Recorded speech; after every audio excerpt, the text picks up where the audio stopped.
everyone, welcome to the Yacht Talk podcast. Today we are at Pier 66 Pier Top, which is the restaurant at the top of Pier 66 Hotel and Marina. And this is the best view in Fort Lauderdale. So we're very lucky to have this beautiful place for our interview today. I'm here with Peter Lenton. Good morning. Good morning, Pete. And it's an honor to be interviewing Pete. He is a very experienced yacht broker. He's been selling boats for over 35 years, and he knows pretty much everything there is to know about boats and about yachts specifically. So he's going to answer a few questions today to help us learn what are the best practices to buy and to sell boats. So it's going to be a two-part interview. We're going to start with the best practices for buying a yacht. Okay, are you ready, Pete? I'm ready. Okay. So my first question for you, Pete. Yes. Where is the best place to start looking for yachts? Well, in the 21st century, I would have to say that where everybody's going to start looking for yachts on the internet. And although you can see photos, videos, and pick up lots of information on boats that are for sale on the internet, you're still, in the end, going to want to build the boats, go from one to the other and inspect them first. Now, having said that, the best place in the world to go looking at yachts is Fort Lauderdale. I think just about every major manufacturer of yachts in the world has yachts on display in Fort Lauderdale, whether it be Massimo, Ferretti Group, Chorley, Horizon, Hargrave, Hatteras. They all have inventory and offices in Fort Lauderdale. And most of the brokerage firms are located in Fort Lauderdale. So the best place to actually go out and physically look at boats can be Fort Lauderdale. Nice. So my next question. Why is it important to use a broker when buying a yacht? Well, if you choose an experienced broker, he's going to guide you through the whole sales process, going to help you find the best boat for you, for the best value, and he's going to guide you through the survey, sea trial, all the contractual obligations, help you with crew placement, help you with insurance, dockage, all the other facets of owning a yacht, which there's a lot to it, and a good professional broker can guide you through all of those things. Nice, I agree. So if I want to buy a new yacht, how long does it take until I receive it? This is a new yacht. Well, if you're purchasing a new yacht and it's in stock, it's just how you want it without changing anything, adding a swim platform, hard top, bimini top, additional electronics, anything like that, AV system. You can have it almost immediately, within probably 30 days or less. Now, if you find a particular yacht that you like and that it doesn't have all the options that you want, or perhaps it's just not available, when you order it, depending on the start date, most build times for a fiberglass yacht are approximately like an 80-footer takes 8 months to build, and a 112 months to build, 120-footer 14 months to build. Anything over 150 feet, custom built, manufactured in steel, aluminum, different raw materials, that's going to 2 or sometimes 3 years. And of course, it depends on the start when they have a slot available. So usually it depends, I guess, if it's a good season and a lot of boats are being sold, then your start date will begin whenever they finish the project that they're currently working on. Yeah. Usually, fiberglass boats, production boats are built in a line, and they'll sell slots of that, and they'll give you a completion. Now, if the boat's built overseas, of course, then you've got to ship it to the US, unless you're taking delivery, something like that. You've got to wait for the next ship to ship it over. And how long does it take, the journey from Europe to the US? 4 to 6 weeks. You know, there's different types of shipping. Some of them are very direct, and some of them stop on the way and pick up and drop off cargo. But most companies generally use dockyards, which is a float-on, float-off system of ship, barge that brings the yacht across. And that comes quite regular throughout the year. Very cool. Now I'm ready for when I buy my yacht. Yeah. Okay. So another question. Do I have to pay additional taxes if I buy a yacht outside the US and bring it here? Additional taxes, not taxes, but another name for it is duty. If the boat is built outside the US, you'll pay duty when you bring it into the US. If it's an American built boat that you're buying outside the US and returning to the US with it, it has no duty because it's classified as American goods return.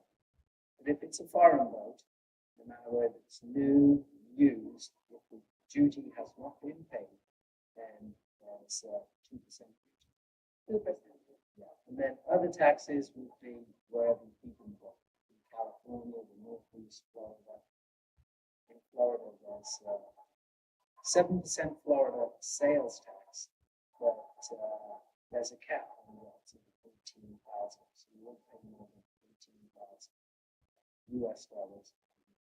Okay, great. Now, is there a time of the year when there are better deals on used yachts? I think people used to say that in the past, but not anymore. There's no real time where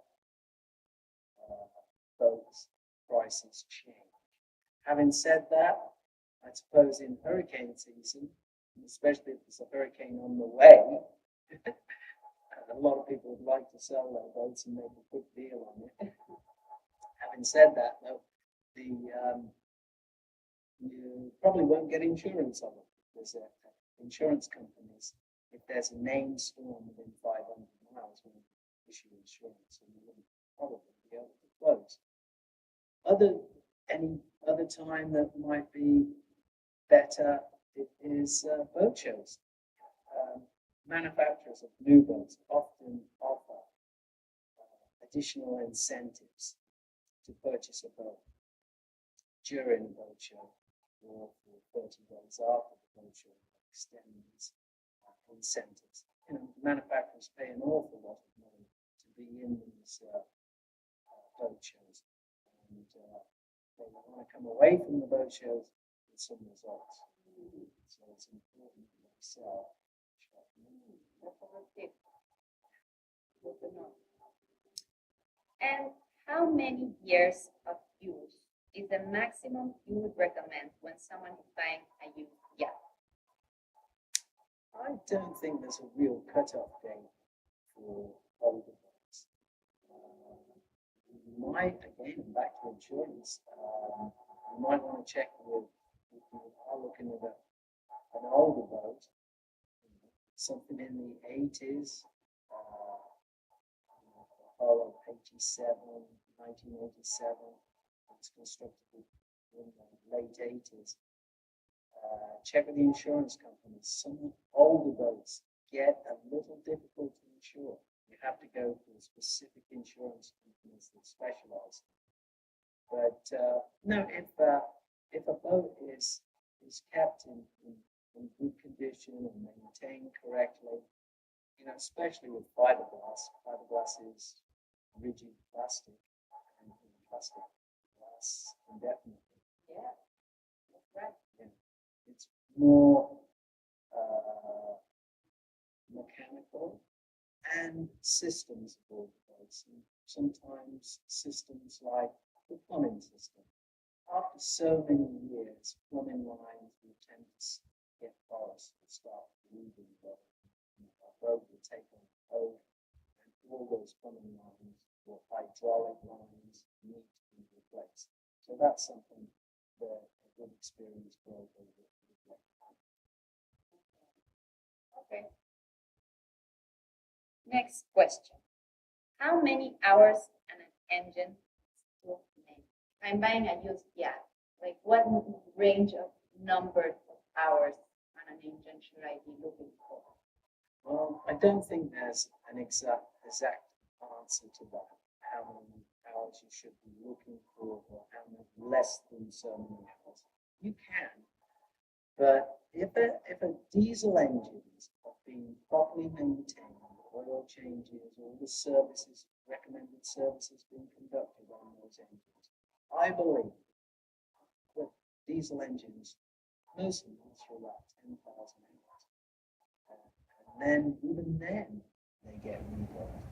But depending on the manufacturer, they all have different service, periodic services, 1,000 hours, 3,000 hours, 5,000 hours. If they're conducted correctly and the engine is not abused and quality fuel is put through engines, and as I said, all the service is done correctly on it, I wouldn't worry about engine hours too much. Sometimes, as far as engines go, if there's going to be a failure in a modern diesel engine, it usually happens within the first couple of 100 hours, in my experience.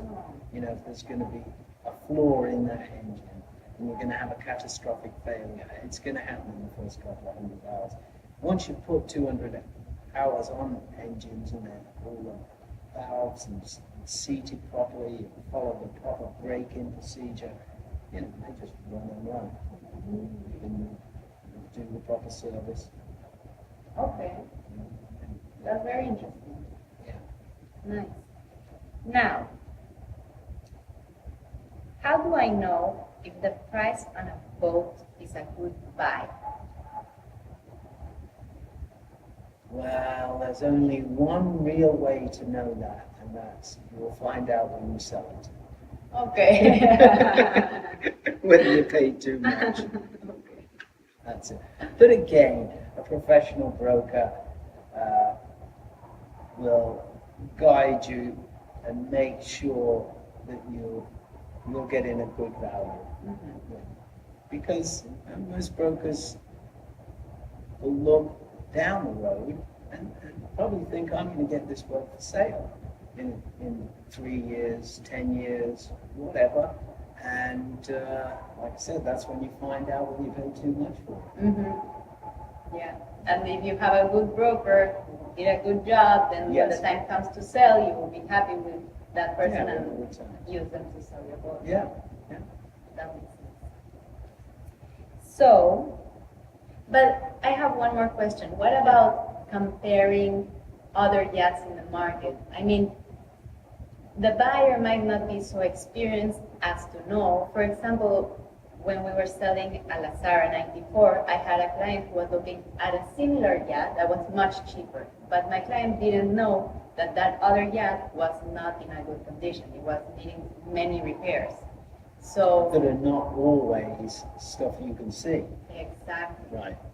So I guess the broker plays a big role in this, Absolutely. right? Yeah. Okay. Now, my next question. Do I need to start looking for crew before buying my yacht? Not usually. I would say, unless, you may have had a yacht before and you've still got a crew from the previous yacht and you're happy with that crew and you want to place them on your new boat, and that's good. And when you're looking at your new boat, the new purchase, you're probably going to get the right crew accommodations to accommodate the crew that you have. But usually you don't hire the crew until you found the boat. In fact, until you know you're purchasing the boat. In many cases, the crew that is currently on the boat will stay with the boat if you like them, if it works, you and the crew get along well together.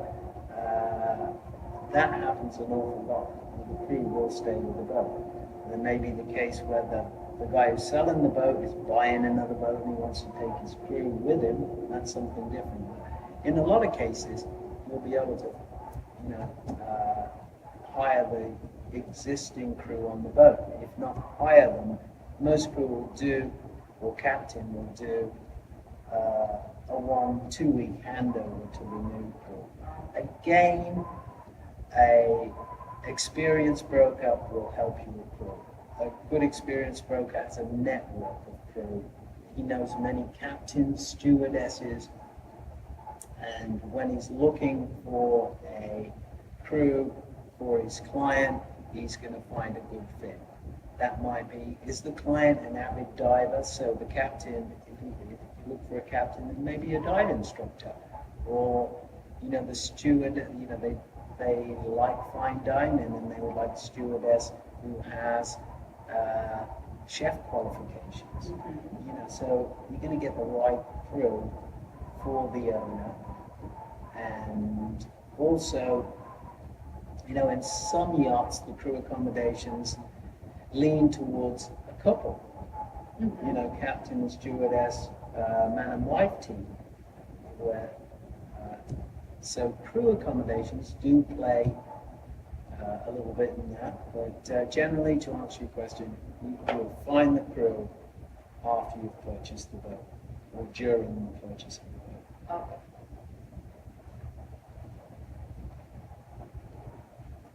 Okay. If I make an offer on a yacht, am I committing myself to buying it? No. Once you've found a boat that you really like, and this is the right boat for you, and the value seems a good buy, a good value, you'll make an offer, and perhaps you'll get a counter offer while that negotiating is going on. And then once you have once you've agreed on a selling price in the contract that the broker will present, will be an acceptance rejection date and a closing date. The acceptance or rejection date is the date that you have to have all of your due diligence completed. In other words, you have to have your survey, sea trial, all the inspections that you want to carry out on the boat are being done and completed, and you've looked at the results. Any recommendations, any deficiencies, you've gone over those. There's an accept or rejection date where your deposit goes hard, and that date is usually 3 weeks to a month after you have come to an agreed selling price. And then perhaps a week after that will be the actual closing. So you're not committed to purchasing that boat until you've done your due diligence and having it inspected and sea trial to your satisfaction. That's good to know. That's good to know, so people are not afraid to put an offer on a boat, right? For example, if someone wants to travel to look at a boat, sometimes the broker might ask to see if they're really serious, right? So they might ask for an offer, and then people will not be scared if they know this. No, you can put also an offer and agree on the price before making all the travel arrangements. And definitely, if you're flying to Italy to look at a boat, you'd like to know that you're on the same page at least. You've watched a video, you've studied the listing, you've read the brochure, you've looked at the pictures, and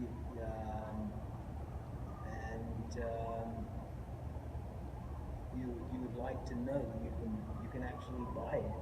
So it isn't a bad idea to make that offer before you go and make it subject to, along with the other survey sea trial stipulations, your personal inspection of the boat. You actually looking at the boat physically. So you can just look at the boat and say, I don't like it, I changed my mind, Exactly. and that's it. You're not committed. No, not until the acceptance of vessel. You either accept or reject it after you've done your due diligence. That's very clear. Thank you. Now, next question. How can I find a good surveyor that I can trust? Okay. Well, again, I'm going to point back to the broker. He's going to find you the right surveyor for that boat. You've got surveyors that specialize in certain sizes, hull materials, steel, aluminum, fiberglass. They specialize. And then we've got surveyors who specialize in sailboats and very good with rigging and running gear. So you want somebody who specializes in that particular type of boat that you're looking at. The same with engines. Not just hull surveyor separately as the engine surveyors. They're separate. And you probably want a guy, a diesel guy who's very familiar with caterpillars or MTUs or whatever. But having said that, there is an organization called the Accredited Marine Surveyors Association, and you can look up a surveyor there on their internet site. But, you're blind there. That's why you need a broker. Somebody who's familiar with that market, and that surveyor has surveyed that particular boat before. And that's often the case. I've been on many surveys where the surveyor has turned around to me and says, yeah, I remember surveying this 5 years ago, and I've still got all that information. And oh boy, they never fixed that I found 5 years ago. It's still broken. And also the trust issue. I mean, I guess in America, it's not so much part of the culture, but I'm coming from Mexico, and we're very defensive, about people being honest. Yeah. So I could imagine when someone hires a surveyor, they want to know that they will be honest and they won't be, playing in favor of the seller, for example, or that kind of thing. I guess that doesn't happen. No, here, my right? experience with U.S. surveyors and actually surveyors around the world, a reputable bunch. They do a good job, especially the ones in here in Fort Lauderdale or South Florida in general. They do so many surveys and they're in the middle of it all the time, and they're very professional. That's very good to know. And I guess their reputation is on the line, right? So that's something they need to care about. Yeah, and I use particular survey companies, both engines. Sometimes I'll change engine guys, and sometimes I'll change hull surveyors, depending on what type of boat I'm surveying. But I have a lot of respect for marine surveyors, South Florida marine surveyors. That's great. Next question. Talking about surveys. Do I have to pay for the survey? And how much does it cost if I'm buying a boat? Do I get to pay for the survey? Yes. It's your responsibility to pay for the survey, hull survey, engine survey. And when we say surveys, you've got a hull surveyor, and he surveys the hull. He will have a look at the engines, just basically look at the exterior of the engines, the generator, the water maker, the electronics, pretty much switch it on, and if it doesn't work, then it gets inop. It doesn't pass. But if you want to go in depth survey. You can hire a surveyor just for the water market. You can an expert with water makers. You can hire an electronics, an AV surveyor, you know, in addition to a regular wholesaler. But, you know, let's take again a 100-foot boat. Most times it's a hull surveyor and an engine surveyor. And yes, you do pay for that. The responsibility of the seller is providing a running boat with a captain and fuel. And your responsibility is to pay for the survey and the haul out to pick the boat up. And is the cost of the survey per foot? Yes, it's per foot. And let's face it, you wouldn't want the seller hiring and paying the surveyor, would you? It's exactly what I was talking about before. Yes. You want to make sure the surveyor is on your side. Yeah. Yes. Yeah, it's working for you. Now, after the survey, how do I know how much the yacht is worth or how much I should negotiate? Well, you should know how much the yacht is worth before you make the offer. And now, after the survey, often things come up that you couldn't see. The one or two, three, four times, I know many times you've been through the boat and with the broker, there's things that the surveyor is going to find. They always find something. In fact, I say, if a surveyor can't find anything wrong with the boat, he'll have to break something. But yeah, if you come up with some deficiencies in the after the survey, that can be negotiated. One has to find a price, a value of what it's going to take to replace or fix, and then negotiate. Okay. You know, it wasn't brand new to start off with, so maybe it's X amount of dollars to replace it. And it's split the difference. You know, that there is often a bit more negotiation. So. Yeah, that makes sense. And the broker will help on that too, right? Will help Absolutely, you yeah. evaluate the repairs. Which documents will I need for the closing of the sale? As for the seller's obligated in the contract to provide all the documents necessary to close the deal, which is generally, if it was a U.S. Coast Guard boat with an American flag, it's a U.S. Coast Guard document, any registration and title for the toys, which is often their hard. You know, if you think about the documentation on the big boat, you forget about the two jet skis and the tender.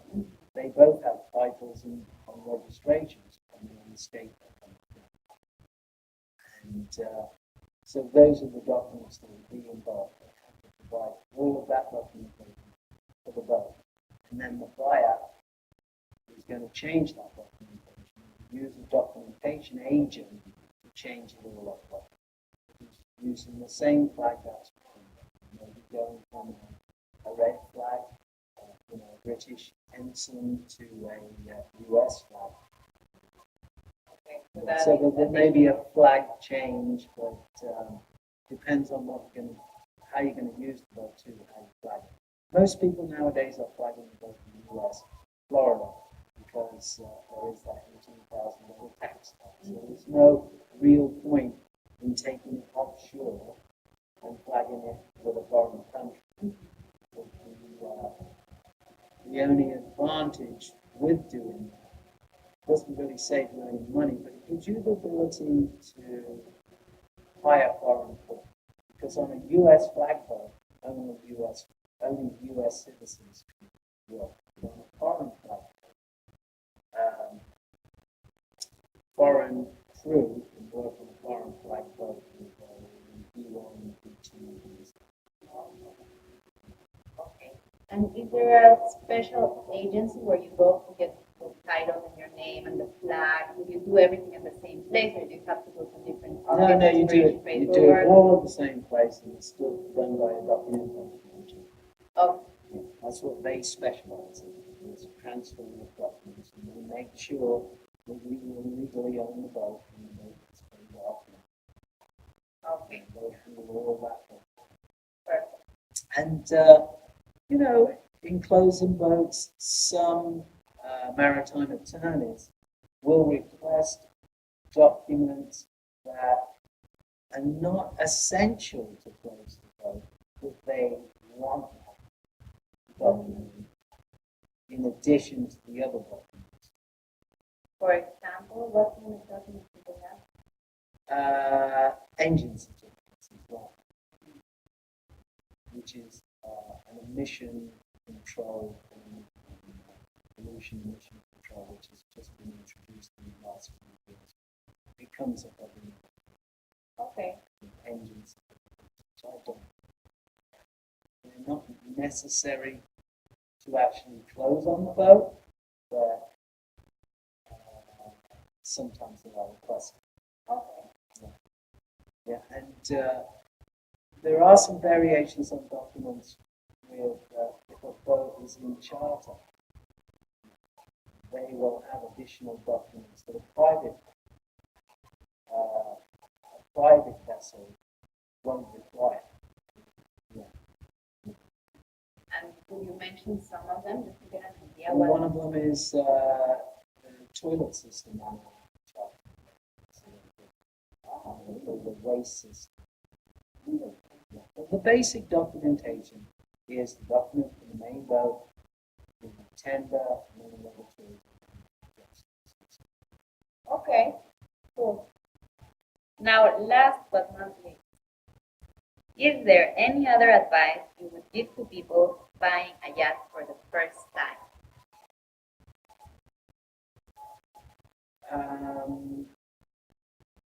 Any additional advice buying a yacht? Well, it's an investment in your family and friends. It's an investment in your hands. And it shouldn't totally be treated just as an investment in yours. Really, they're not an investment as far as money goes. A lot of other things to invest in. You're not going to make money a boat, or you generally sell them for a little less than you would. But have fun.